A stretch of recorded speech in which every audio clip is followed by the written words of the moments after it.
Hello friends, आज हम discuss करेंगे bravely fought the queen written by Mahesh Dattani. Mahesh Dattani Indian director, actor, playwright और writer है। और आज जो हम डिस्कस करने वाले हैं ब्रेवली फॉर द क्वीन, ये एक प्ले है जिसे फर्स्ट टाइम परफॉर्म किया गया था मुंबई में 1991 में। इस प्ले का जो सेटिंग है, मतलब जो टाइम इसमें दिखाया गया है, वो है 1980 से 1990 के बीच में का दशक है और सिटी है बेंगलोर। इसका थीम जो है वो है operation and discrimination of educated women and on the basis of gender. मतलब हमें यहाँ जेंडर इन इक्वालिटी देखने को मिलती है। इस प्ले में जो है वो 3 जनरेशन्स दिखा गई है त्रिवेदी फैमिली की। ये एक गुजराती फैमिली है। और मिलते हैं अब हम इस प्ले के इम्पॉर्टेंट कैरेक्टर से। सबसे पहले है बा। ये इस प्ले में की सीनियर मोस्ट कैरेक्टर है और इसके पति जो थे वो थे शराबी और इसे बहुत ज़्यादा पीटते थे। अब उनकी मौत हो चुकी है और अब ये अकेली है। इस बा के 2 बेटे हैं, एक तो है नितिन और दूसरा है जितेन। और जितेन और नितिन ये दोनों मिलकर एक एडवर्टाइजिंग कंपनी चलाते हैं, एडवर्टाइजिंग एजेंसी चलाते हैं। और ये दोनों जो है वो 2 बहनों से शादी करते हैं जिनका नाम होता है अलका और डॉली। नितिन की शादी होती है अलका से और जितेन की शादी होती है डॉली से। अब ये जो नितिन और अलका है, इनका रिलेशन जो है बहुत ज़्यादा टेंस्ड होता है। सेम हियर जितेन और डॉली का भी। ये बहुत ज़्यादा अपने वाइफ को पीटते हैं, बीवियों को बहुत ज़्यादा अत्याचार करते हैं उन पर। और इनकी जो माँ है, मतलब बा, ये अलका और डॉली को उनके पति पीटे, मतलब उसके बेटे जो है वो अपनी पत्नियों को पीटे, ऐसे उकसाते रहती है। Because she wants to have her sons in her control. उसे लगता है कि वो बीवियों के चक्कर में एंगेज ना हो करके। अभी जितेन और डॉली की एक बेटी होती है जिसका नाम होता है दक्षा। ये दक्षा जो होती है ये एबनॉर्मल पैदा होती है, फिजिकली मेंटली उसकी ग्रोथ ठीक से नहीं हुई होती है। अभी इसकी उम्र है 14 साल। इन नितिन और जितेन की कंपनी में काम करने वाला बंदा होता है ऑफिस असिस्टेंट, जिसका नाम होता है श्रीधर। इसकी बीवी होती है ललिता। ये ललिता जो होती है ये एक मैगजीन कॉलम राइटर होती है और बोनसाई एक्सपर्ट होती है। ये बाहर फ्रीली घूमती भी है। मतलब ये जो बा की बहुएं हैं अलका और डॉली, इनसे इसकी ज़िंदगी काफ़ी अलग रहती है। उस पर ऐसे अत्याचार नहीं होते पति की तरफ से। लेकिन इसका जो पति होता है ललिता का, ये वर्कहॉलिक होता है। He is very much busy in his work. उसके पास में इतना वक्त ही नहीं होता है कि वो अपने बीवी को वक्त दे। तो इसकी वजह से ललिता जो है वो काफ़ी लोनलीनेस फील करती है और वो एनग्रॉस्ड हो जाती है, मतलब खुद को एंगेज रखती है बोनसाई बनाने में। अब ये बोनसाई क्या होता है वो आप पिक्चर में देख सकते हो। तो ये जो अलका और डॉली है, इनका एक भाई होता है जिसका नाम होता है प्रफुल्ल। प्रफुल्ल जो है वो एक ऑटो रिक्शा ड्राइवर होता है और वो इन दोनों का स्टेप ब्रदर होता है। ओके, मतलब उनका सगा भाई नहीं होता है, स्टेप ब्रदर होता है। लेकिन ये जो रियलिटी है कि ये इनका सगा भाई नहीं है, स्टेप ब्रदर है, मतलब सौतेला भाई है। तो वो ये सच्चाई छुपा के रखता है जब वो इन दोनों की शादी नितिन और जतिन से करता है। ये चीज़ बा को नहीं पता होती है, ना तो इन भाइयों को पता होती है। अब ये जो पूरा प्ले है इसे डिवाइड किया गया है 3 एक्ट्स में। ओके, पहला जो एक्ट है उसे नाम दिया गया है द विमेन। दूसरा जो है उसे नाम दिया गया है द मेन। और तीसरा जो है वो है फ्री फॉर ऑल। अब डेलिबरेटली ये नाम दिए गए हैं अकॉर्डिंग टू एक्ट। ये उस टाइटल को जो है वो मतलब सुटेबल टाइटल्स जो है वो एक्ट्स को दिए गए। जैसे कि द वीमेन में हमें पूरा फीमेल वर्ल्ड देखने को मिलता है, कैसे वो अपना टाइम स्पेंड करती है। ये जो फीमेल कैरेक्टर्स है जैसे अलका, डॉली, दक्षा, ललिता, बा, तो इनकी दुनिया कैसी है वो हमें यहाँ देखने को मिलता है द वीमेन में। मतलब वहाँ पर भी मेल डोमिनेंस हमें देखने को मिलता है, उनकी सोच में भी। कैसे वो मैं आपको समरी में बताऊंगी। द मेन में हमें देखने को मिलता है कि male world is full of business activities. Advertising agency में क्या चल रहा है, ये जो मेल सोसाइटी है ये किस तरीके से सोचती है, किस तरीके से काम करती है। वीमेन सोसाइटी के लिए, वीमेन ग्रुप के लिए उनके क्या विचार है वो भी हम यहाँ रिफ्लेक्ट होते हैं। और इन आदमियों की जो खराब आदतें हैं, जैसे कि अब्यूज़ करना है, अल्कोहलिज्म है, अडल्ट्री है, होमोसेक्सुअलिटी, वो सब हमें यहाँ देखने को मिलता है। मतलब ये लोग शराब के नशे में धुत रहते हैं, मारते पीटते हैं अपनी पत्नियों को, और ये प्रोस्टिट्यूट्स बुलाते हैं अपने ऑफिस में, ये जितेन। और तो ये सब चीज़ें हमें इस सेकेंड एक्ट में देखने को मिलती है। फ्री फॉर ऑल, इस एक्ट में क्या होता है कि clash between the two worlds, men और वीमेन वर्ल्ड में का क्लैश हमें यहाँ देखने को मिलता है। कुछ रियलिटीज़, अनप्लीजेंट रियलिटीज़ हमारे सामने उभर कर आती है इस लास्ट एक्ट में। ओके, तो इस प्ले की शुरुआत, एक्ट फर्स्ट की शुरुआत होती है। डॉली जो है वो अपने घर के ड्राइंग रूम में बैठी होती है। उसके चेहरे पर एक मास्क लगा होता है, फेस मास्क, जो कि सफ़ेद होता है। और जैसे कि आप जानते हो कि जब फेस मास्क लगाया जाता है तो मूवमेंट्स नहीं की जाती है फेस की, तो वो फेस मास्क एकदम प्लेन हो जाता है, जिससे कि वो इंसान एक्सप्रेशन लेस हो, इमोशन लेस हो, जस्ट लाइक अ स्टैचू। तो डॉली उस तरीके से बैठी होती है। उतने में डोर बेल बजती है। वो डोर बेल बजने के बाद में डॉली जो है वो दरवाज़ा खोलती है तो वहाँ पे ललिता खड़ी होती है। ललिता के हाथ में ढेर सारे शॉपिंग बैग्स होती है और वो एक प्रोडक्ट का कैंपेनिंग करने की आई होती है। वो प्रोडक्ट होता है रेवा टी। अब ये एक्चुअली श्रीधर, ललिता का पति, ये जितिन और नितिन की एडवर्टाइजिंग एजेंसी में काम करता है। तो इनकी सलाह पर ही जो ललिता है वो बैग्स लेकर यहाँ पर आती है डॉली के पास में, और वो बताती है कि जो रेवा टी प्रोडक्ट है ये एक्सक्लूसिवली सिर्फ औरतों के लिए नाइट वियर्स बनाते हैं। तो वो उसे दिखाने के लिए लाती है कलेक्शन। इधर एडवर्टाइजिंग एजेंसी में एक सुधीर नाम का बंदा भी होता है इन जितिन और नितिन के साथ में।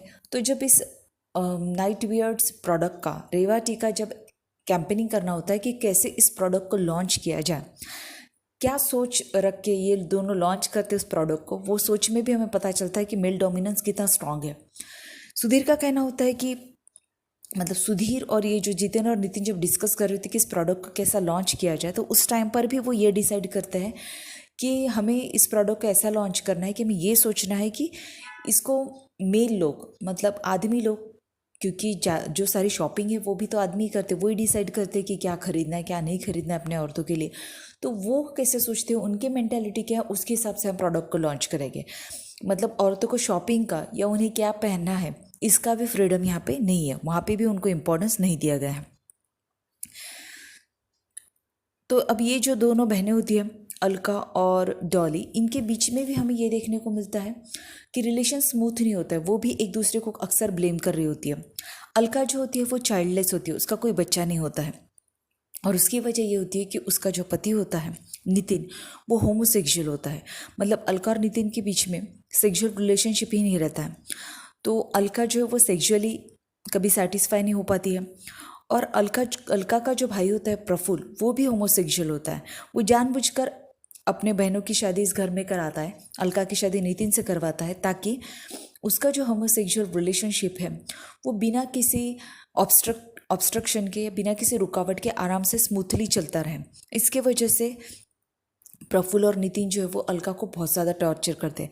प्रफुल्ल भी अलका को बहुत ज़्यादा मारता पीटता है, और नितिन भी। तो अलका की लाइफ जो है वो जहन्नुम से कम नहीं होती है।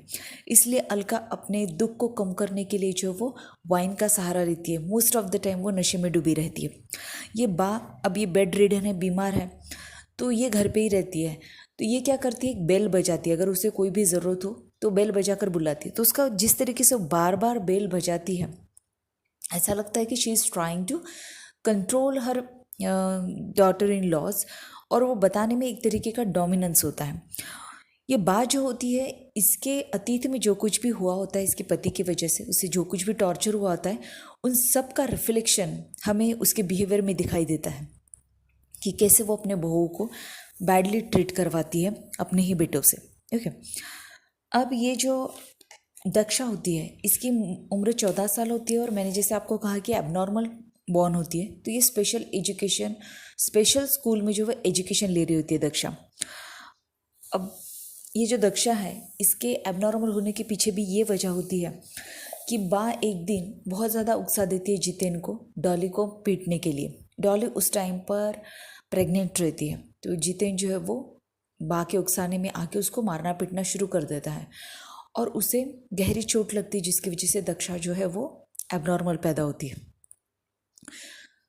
ये बात जब जितेन को पता चलती है कि उसके वजह से, अब ये उसे पता नहीं होता ये बात नहीं है, पर जब लास्ट एक्ट में डॉली ये बोल कर दिखाती है तो जितेन जो है वो घर के बाहर निकल जाता है रैशली ड्राइव करते हुए, और एक भिखारी औरत को जो वो हिट कर देता है। बा को भी ये लगता है कि उसने जो है कुछ गलतियाँ की है पास्ट में, उसमें भी कहीं ना एक गिल्ट कॉन्शियस होता है। तो वो क्या करती है कि अपनी सारी प्रॉपर्टी जो है वो दक्षा के नाम पर ट्रांसफ़र कर देती है। तो ये दक्षा जो है ये बहुत चहेती होती है एक्चुअली बा की, जितेन की और डॉली की भी, मगर उसकी जो भी कंडीशन हुई होती है उसकी कहीं ना कहीं जितेन ही जिम्मेदार होता है। अब ये जो जितेन है ये अक्सर नितिन को जब भी वो ऑफिस में बैठे रहते हैं उसे सजेस्ट करता है कि तुम अपनी बीवी को घर से बाहर निकाल दो, किसी काम की नहीं है, ना तो उसे बच्चा हो रहा है। अब उसके बच्चा ना होने के लिए भी बा जो है वो अलका को ऐसे दोष देती है कि तुम्हारे कर्म बुरे हैं इसलिए तुम्हारी कोख खाली है, तुम माँ इसलिए नहीं बन पा रही हो। और अलका जो है वो एक दिन बा को ये बोल देती है कि आप भी जानते हो कि बच्चा मुझे क्यों नहीं है, क्योंकि आप ही ये नहीं चाहते, क्योंकि वो कभी भी अपने बेटे को अलका के करीब नहीं जाने देती, उनका रिलेशन कभी वो अच्छा होने ही नहीं देती, क्योंकि उसका रिलेशन उसके पति के साथ में कभी स्मूथ नहीं था। खैर ये जितेन अपने भाई को अक्सर बोलता है कि अलका को घर से बाहर फेंक दे, वैसे भी वो किसी काम की नहीं है, लेकिन नितिन उसकी बात को कभी नहीं मानता, क्योंकि उसे प्रफुल्ल के साथ में अपने होमोसेक्सुअल रिलेशनशिप जो है वो कंटिन्यू रखने होते हैं। और अलका जो प्रफुल्ल की बहन होती है, उसी की वजह से प्रफुल्ल का आना जाना बहुत आसान हो जाता है, तो इसकी वजह से वो अपनी वाइफ को कभी घर से बाहर नहीं निकालता। तो ओवरऑल इस प्ले में हमें ये देखने को मिलता है कि हर एक कैरेक्टर जो है फीमेल कैरेक्टर वो मेल डोमिनेटेड सोसाइटी में ऑप्रेस्ड है, उन पर बहुत ज़्यादा अत्याचार होता है। इवन ललिता, उसे हर तरीके का फ्रीडम है, उसे कोई उसका पति मारता पीटता नहीं है, बट उसकी जो लोनलीनेस है उसका पति उसे वक्त नहीं देता है, तो ये भी एक तरीका का मेंटल टॉर्चर होता है। ये जो डॉली है वो अपना अकेलापन जो है उसे बिताने के लिए, अपने दुख से उभरने के लिए वो नैना देवी की ठुमरी सुनती है, अक्सर म्यूज़िक में वो इन्वॉल्व हो जाती है। और ये अलका जो है ये वाइन का सहारा लेती है। डॉली की सेक्सुअल नीड्स पूरी नहीं होती है तो वो अपनी इमेजिनेशन में कैरेक्टर जो है कन्हैया, जो कि उस घर का कुक है, एक्चुअल में वो एग्जिस्ट नहीं करता है। लास्ट एक्ट में वो जब गले लगती है अपनी बहन से, जब उन दोनों का रिलेशन स्मूथ हो जाता है और वो मानती है कि वो उनकी एक दूसरे की गलती नहीं थी इन सारी चीज़ों में, उनकी गलतफहमियाँ जब दूर होती है तो बताती है कि कन्हैया जो है वो एक्चुअली एक इमेजिनरी कैरेक्टर है जिससे वो अपनी सेक्सुअल नीड्स जो है वो पूरी करने की कोशिश करती है। ये ललिता जो है वो बोनसाई एक्सपर्ट होती है, जैसे बोनसाई को ग्रो नहीं करने दिया जाता है ताकि वो एक लिमिटेड स्पेस में ही बढ़े, उसके आगे वो ना जाए, तो ये इंडिकेट करती है औरतों की ग्रोथ। उन्हें घर में रखा जाता है, भले वो एजुकेटेड हो, भले उनमें बहुत ज़्यादा टैलेंट और स्किल हो, उनको लिमिटेड स्पेस दिया जाता है। जैसे कि अलका और डॉली को लिमिटेड स्पेस मतलब सिर्फ घर दिया गया है, उससे बाहर उनको बढ़ने की, ग्रो करने की आज़ादी नहीं दी गई है। तो बोनसाई जो है वो रिप्रेजेंट करता है इन औरतों की कंडीशन। और एक चीज़ इसमें दिखाई गई है कि इसका जो टाइटल है ब्रेवली फॉर द क्वीन, वो ऐसा इसलिए है क्योंकि लास्ट एक्ट में डॉली और अलका जो है वो उनके प्रति होने वाले अत्याचार के खिलाफ आवाज़ उठाती है। डॉली भी बहुत ही हार्शली जो वो अपने पति से बात करती है कि कैसे उसने उसे बहुत मारा पीटा था इसलिए उनकी बेटी एबनॉर्मल है और वही इस चीज़ के लिए जिम्मेदार है। और ये जो अलका है ये भी अपने पति पर जो है वो बहुत ज़्यादा हार्शली रिएक्ट कर देती है। उसका जो उस टाइम पे लुक होता है या एक्सप्रेशन होता है वो देखकर नितिन भी डर जाता है। तो अलका जो वो रिवोल्ट करती है इस ऑपरेशन सिस्टम के खिलाफ, जो उसके प्रति अत्याचार हो रहा होता है इतने सालों से, उसके प्रति वो आवाज़ उठाती है। अलका को लास्ट एक्ट में दिखाया गया है कि she dances in the rain, एकदम फ्री होकर वो डांस करती है, as if she is free from all the shackles, सारे बंधनों से आज जैसे वो मुक्त हो चुकी हो। तो इस ऑपरेशन सिस्टम के खिलाफ खड़ी रहने वाली अलका जो है बहुत स्ट्रॉन्ग कैरेक्टर दिखाई गई है, इसलिए उसे क्वीन मतलब झांसी की रानी से उसे कंपेयर किया गया है। जैसे झांसी की रानी ने ब्रिटिश राज के खिलाफ आवाज़ उठाया था, लड़ाई की थी, ठीक उसी तरीके से अलका और डॉली भी खड़े होते हैं। तो अलका ये यहाँ पर परफेक्टली रिप्रेजेंट करती है इस टाइटल को, ब्रेवली फॉर द क्वीन को। तो ये था इस प्ले का एक शॉर्ट एनालिसिस। अगर आपका एनालिसिस अच्छा लगा हो तो don't forget to subscribe to the channel, hit the like button.